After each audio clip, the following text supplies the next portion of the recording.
Երեկվա հեռախոսազրույցը Տրամպի և Վլադիմիր Պուտինի միջև ասում է մի շատ կարևոր հանգամանքի մասին։ Այլևս բոլորը հասկացել են, հատկապես այդ խոշոր տերությունների, գերտերությունների ղեկավարները, նաև Չինաստանը, նաև Հնդկաստանը, հավանաբար, որ այն ճանապարհը, որ ուներ Բայդենի վարչակազմը, դա երրորդ համաշխարհային պատերազմն էր և միջուկային պատերազմ։ Տրամպը և Պուտինը դա սկսում են հերքել։ Տրամպի առաջարկներից մեկը 50%-ով կրճատել միջուկային զենքը։ Այսինքն հիմա հնարավոր խաղաղության դարաշրջան է սկսվում։ Դրանից կախված է լինելու, թե այս մեր տարածաշրջանում ինչ է լինելու։ Այդ տարածաշրջանը շատ նույնպես, տեսեք, բորբոքված վիճակում է, բոլորս հասկանում ենք, և այս պարագայում պետք է դու ուժ ունենաս, դու պետք է կարողանաս իրոք հզորություն ձևավորես, որպեսզի դու կարողանաս քո շահերը պաշտպանես։ Քեզ հետ թույլի հետ ոչ ոք չի հաշվի նստում։ Թույլը թույլ է։ Թույլին ուղղակի ասում են գնա քո տեղը այն անկյունում նստի, ձենդ կտրեց, սպասիկ, մենք մի բան քեզ կտանք։ Բայց հայ ժողովուրդը թույլ չի է։ Էս է, որ այս խմբակը, որ այսօր իշխանություն է եկել, իրենք են իրենցից ոչինչ չներկայացնող։ Առավել ևս գիտակ չեն, կրթված չեն, փորձ չունեն, կարողություն չունեն։ Մի հատ կառավարության նիստեր են եկել։ Նայեք, լսեք, տեսեք, նրանք ովքեր որ որևէ բան պատկերացում ունեն, թե ինչ է նշանակում կառավարության նիստ, մի հատ նայեք, թե ինչ են նրանք քննարկում, ոնց են քննարկում, ժամերով ինչ-որ մի հիմար հարցի վերաբերյալ կարող ապատայի այսպես կոչված էնել ինչ բանավեճ, ընդամենը մեկը ասում է, մյուսները ասում են այո։ Ուրեմն չեմ ուզում ավելի շարունակել, ընդամենը ասում եմ, այն ինչ որ կատարվում է աշխարհում, փոխելու է ամբողջովին համակարգն է փոխելու, համաձայն չեմ, նորից եմ ուզում կրկնեմ, չի լինում Յալտա 2-ը, սա լրիվ ուրիշ ուղղություն է, այսինքն Յալտայում փորձեցին բաժանել տարածքները, էս իմն է, էս իմն է, էս էլ քոնն է, էս էլ նրանն է, հիմա լրիվ ուրիշ ձև է լինելու, հիմա համակարգ և այդ համակարգում տեղավորվեք, եթե կարող եք։ Այս սա է խնդիրը, որը մենք ռազմավարական նշանակություն տիտանք և Հայաստանը պետք է մշակի իր այդպիսի քաղաքական գիծը, որը սրանց ուղեղին հարիր չի, ես ես վստահ ասում եմ ուղղակի, և մենք տեսնում ենք դա։ Տեսեք,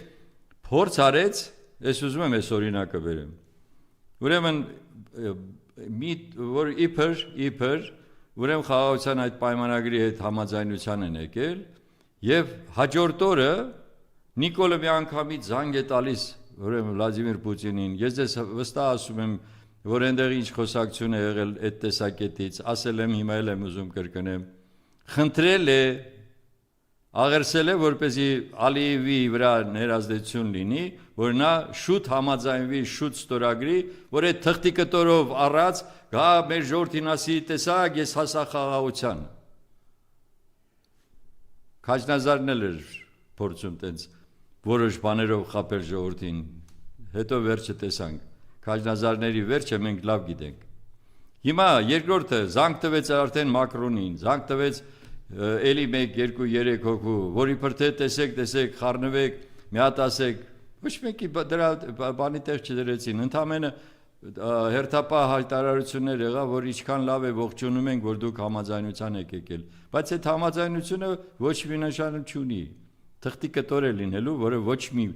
ազդեցություն չի ունենալու, որովհետև նա շարունակում է ասել միջանցքը պիտի 10, ես էլ ասում են մենք միջանցք մինչև հիմա չենք տվել, չէ, չեք տեսնում, որ մենք չենք տալիս, և որ չեք տվել միջանցք, դա չի նշանակում, որ եթե ճանապարհը բացվի, դա միջանցք չի, որտեղ ձեր պատկերացմամբ դա ճանապարհը, որը անվերահսկելի է լինելու մեր հայկական կողմի համար։ Այսինքն Ադրբեջանը պայման է դրել, այդ ճանապարհով ինչ բեռներ ուզենամ փոխադրեմ, դուք իրավունք չունեք վերահսկելու դա։ Հասկանում եք ինչ է դա նշանակում։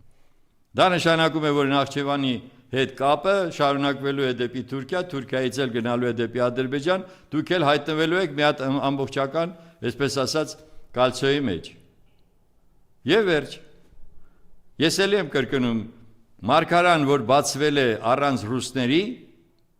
Զվարթնոցում այլևս ռուսները չկան, Սյունիքում ռուսները չկան, իրենք էլ գրել են, որ երրորդ պետության ուրեմն զորքեր պետք է լինեն, միայն մեր սահմանապահները պետք է լինեն, ու դուք հավատում եք, որ Ադրբեջանը այդ բոլոր պայմանները կատարելու է, հենց տեսա, որ դատարկա ձեր սահմանը, ինքը իր գործողությունն անելու է, ինչպես արեց Ջերմուկում, Իշխանասարում, որտեղ ուզում եք։ Հիմա էլ արդեն ոսկեպարում։ Ում վրա եք հույս դրել, ում հետ եք ուզում պայմանավորվեք։ Եթե դուք չունեք համապատասխան այն հզորությունը, որը զսպի ձեր թշնամուն։ Այս սրա մասին է խոսքը, իսկ որ կարելի է դա անել, շատերն ասում են, իսկ ինչ կարելի անել, կարելի է անել, որովհետև մեր առաջինը մեր ուրեմն ուղեղը չի մեռել հայ ժողովրդի, եւ շատ մեծ հետարքիր գաղափարներ ունի եւ իրականացնելու հնարավորություններ ունի, հատկապես ուրեմն սպառազինության բնագավառում, սա մեկ, երկրորդը բարեկամ պետությունները, եթե իմանան, որ դուք վստահելի, այդ շատ կարևոր հանգամանք է, որ դուք վստահելի գործընկեր եք, նրանք ձեզ էլ համապատասխան շատ ցածր գնով, ինչպես եղել է մինչև վերջերս, ցածր գներով ձեզ կտրամադրեն համապատասխան սպառազինություն, եւ դուք կարողանաք դրանով զսպել թշնամու ախորժակը։ Սա այնպիսի հարցեր են, որոնք որ չի կարելի անտեսել, մենք հայերս այսպիսի փորձանքներից չենք ազատվել, բայց հիմա կանգնած ենք մի ուրիշ արհավիրքի առաջ, երբ որ քո ներսի, հիմա թշնամի է, թե դավաճան է, թե տգետ է, թե ինչ է, չգիտեմ, դա կապ չունի, ներսից է քանդում այդ տունը, դրա համար ասում ենք, տուն քանդողին տնից վռնդում են, այդ ժողովրդյան դա հենց այնպես ասված խոսք չի, տուն քանդողին, որովհետև ինքը իրականում էդ է անում, իրական Հայաստան կոչվածը, իր արևին ես իչգիտեմ ինչ եմ օգոնել, իրական Հայաստանը դա այն հատվածն է, որ դեռ կարող է ինչ-որ ժամանակ լինել, բայց հետո երբ որ նրանք, դուք հասկանում եք ինչ է կատարվելու, եթե նրանք միանգամից միավորվեցին, թուրքալեզու պետությունները, դուք այլևս գոյություն չեք ունենալու, ուրիշ ոչինչ, սա պարզ տրամաբանություն է, և թուրքներ դա գաղտնիք չի պահում, ես զարմանում եմ մեր մարդկանց ոմանց վրա, որոնք ասում են, դե լավ էլի, թուրքը արդեն էլ այդպիսի բան չունի, այ հեսա տեսեք, ոնց են գնացել իրանց հետ համաձայնության գալիս և այլ, ինչ համաձայնություն, թուրքը ձեզ հետ գալու է ինչ-որ բան, ասի, հա, գլուխդ շոյի, ասի, որ լավ ես անում, բալիկ ջան, հեսա շարունակի, սենց էլ լավ կապրես, հա,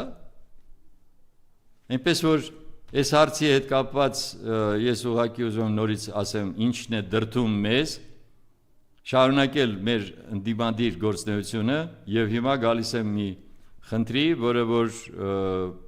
մեզ համար կարևորագույն հարցերից մեկն է։ Նորից, այո, անընդհատ այդ միտքը մենք պետք է ասենք, որ մեր ժողովուրդը պետք է համախմբված լինի։ Մեր ժողովուրդը ոչ թե դիվանին նստած պետք է բողոքներ անի,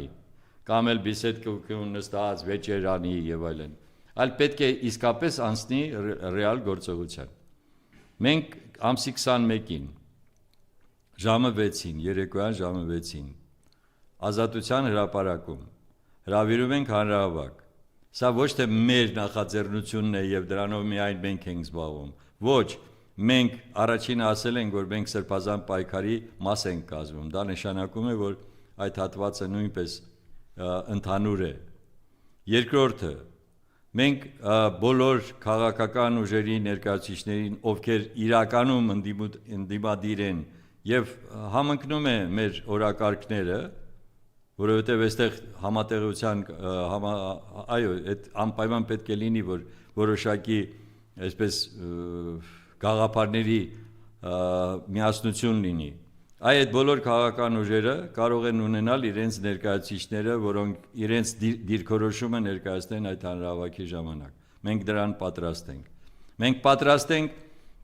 Գյումրիվա այսօրվա ապագա ուրեմն այդ ընտրապայքարում եղած տեխնացուներից, ընդդիմադիր տեխնացուներից հրավիրել եւ նաեւ նրանց լսել։ Մենք պատրաստ ենք ոսկեպարից, գիրանցից մեր ուրեմն բարեկամ ընկերներին հրավիրել եւ ասել համեցեք, ասեք ձեր դիրքորոշումը ներկայացրեք։ Այսինքն մենք մենաշնոր չենք անում։ Մենք ասում ենք, որ այսպիսի մի հատ միասնություն անհրաժեշտ է։ Ժողովրդին ասում ենք, որ այո, եթե թերահավատ եք շատ հարցերում, ապա միևնույն է դուք պետք է գաք, որպեսզի մենք բոլորս միավորված լինենք եւ պարզ լինի գոնե այդ առաջի քայլով, դա ամեն դեպքում դա պետք է լինի առաջի քայլը, որ մենք համամիտ չենք, համաձայն չենք, մենք չենք թույլ տալու, որպեսզի այսպիսի խայտառակ քայլերով ուրեմն այս իշխանությունը մեզ տանի կործանման։ Սա շատ կարևոր հանգամանք է, ժողովուրդ ջան։ Այսինքն դուք գալիս եք ոչ թե հանուն մեզ, մենք չունենք որևէ այդպիսի մեծ շահ։ Դուք գալիս եք հայրենիքը պաշտպանելու համար։ Դա այդպես է եղել 88 թվականին, երբ որ չէին հարցնում ով է այնտեղ կազմակերպողը։ Բոլորը գալիս էին, որովհետև այդ ժամանակ պետք էր Արցախը փրկել։ Եվ հիմա էլ Հայաստանն է պետք փրկել։ Եվ պետք է Արցախի համապատասխան փրկության մասին մտածել, ոնց ենք մենք նորից վերադարձը կազմակերպում։ Մենք պետք է մտածենք, ոնց ենք մեր հայրենակիցներին եւ դրա վերաբերյալ մենք արդեն ունենք այդպիսի սոցիալական փաթեթ, որը կներկայացնենք, թե արցախահայության խնդիրները այստեղ ոնց պետք է լուծվեն, մինչև ապահովի նրանց վերադարձը դեպի Արցախ։